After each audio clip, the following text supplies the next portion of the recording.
Today we're going to talk about heaving-to. Heaving-to is usually referred to as the way we stop our boat, which is sort of true, but also not true.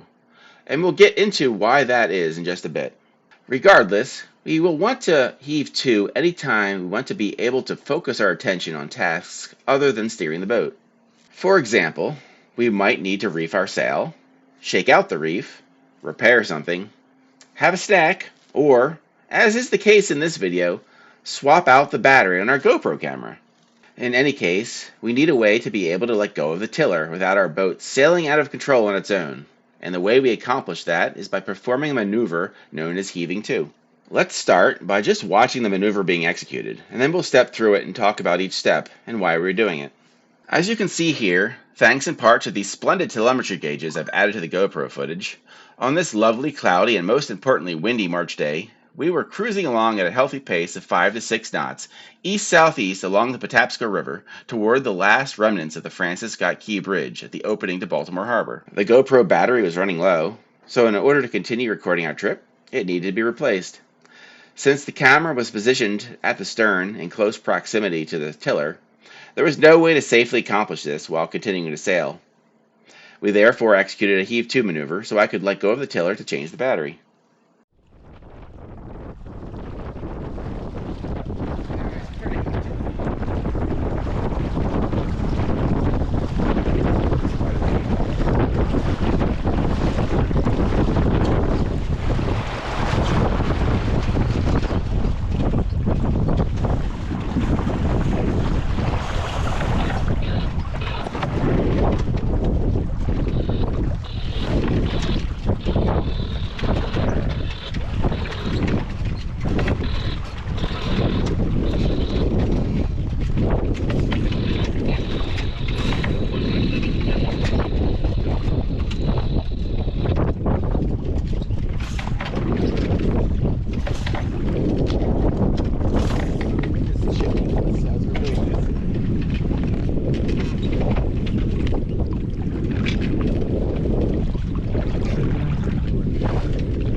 And that is a heave-to maneuver.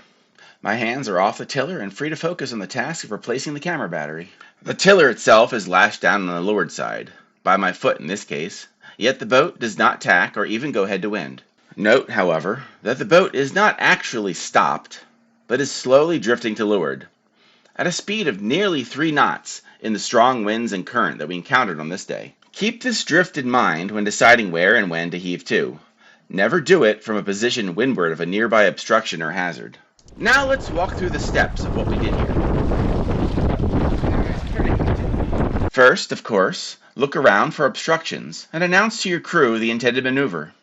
If your crew is inexperienced, be sure to explain everything in advance so they know what is going to happen and what they should do, or, more importantly in this case, not do. Make sure the jib is trimmed for a close haul with the working sheet pulled in tight.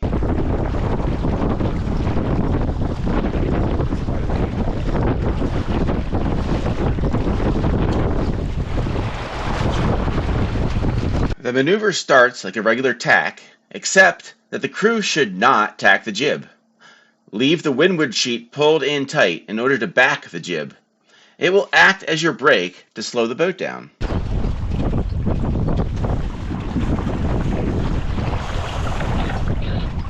As soon as the mainsail has changed tack, fully ease the main sheet as if you were going to sail on a deep, broad reach, allowing the sail to luff. This will ensure that the mainsail does not provide any power to keep the boat moving.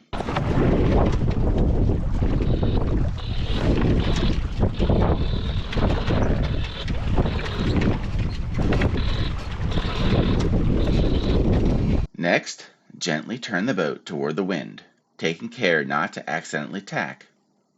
If you find yourself completely head to wind and about to tack, bring the tiller back toward center and let the pressure on the backed jib turn you away from the wind. Then try again, slowly turning the boat into the wind.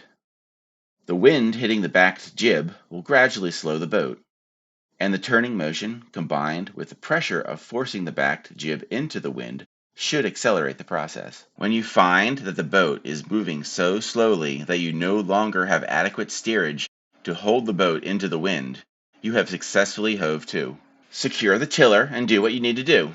Just stay alert in case the wind changes drastically, you begin to drift close to a hazard, or another vessel comes by. If you've been paying close attention, you may have noticed that while hove to, in addition to drifting leeward and a little bit forward, the boat's heading tends to slowly oscillate. As the boat turns into the wind, the mainsail luffs and depowers, and the increasing pressure on the jib pushes the boat back away from the wind. As the boat turns away from the wind, the jib loses a bit of power, and the mainsail starts to fill up a little bit, moving the boat gently forward, which gives the rudder more steerage. Since the tiller is pushed hard over, the boat turns back up into the wind until the mainsail luffs again, and the cycle repeats.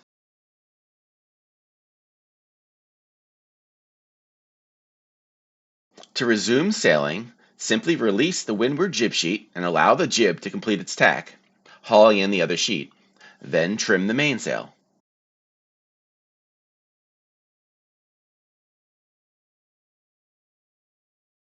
Now let's look at a few more examples of heave-to execution. In general, it is a good idea to start the maneuver from a port tack so you finish on a starboard tack. You are still technically underway, and therefore the rules of navigation still apply.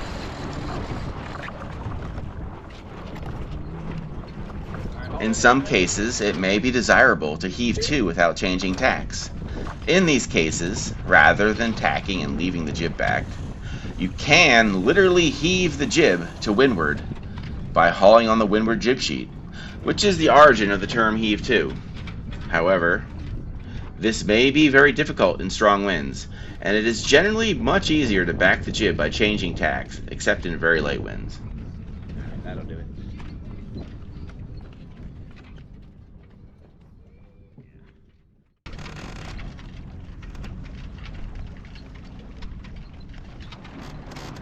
Of course, if you expect to be hove to only briefly, and there are no other sailing vessels nearby, it is still acceptable to be hove to on a port tack.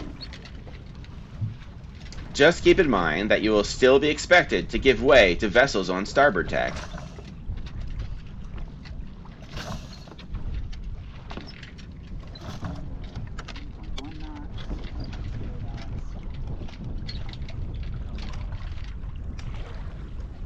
This concludes my tutorial on heaving to in a sailboat. I hope you found it helpful. If you have any questions about anything I covered here, feel free to post them in the comments. Happy sailing!